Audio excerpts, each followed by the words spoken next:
पाकिस्तान को नई सोच और सियासत की जरूरत है। नौजवानों को नफरत और इंतकाम की पुरानी सियासत को दफन करना पड़ेगा। हमें इस सियासत की जरूरत है जिसमें इत्तेहाद के बारे में सोचें। आजकल कुछ लोग चार्टर ऑफ इकोनॉमी की बात करते हैं।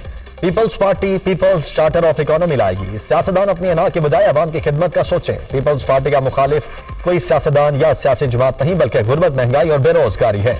गरीबों का ख्याल सिर्फ हमारी पार्टी रखती है, दूसरी जमातें अशराफिया की नुमाइंदगी करती हैं। कोई खिलाड़ी नहीं, मैं नौजवानों की नुमाइंदगी करूंगा। इंशाअल्लाह पीपल्स पार्टी आने वाला इलेक्शन जीतेगी। मुस्लिम लीग महंगाई लीग बन चुकी, ये फेल हो चुके। अवाम को मालूम है ये सियासत के शोबाज हैं। बिलावल भुट्टो का कोयटा में यौम तासीस के जलसे से खिताब।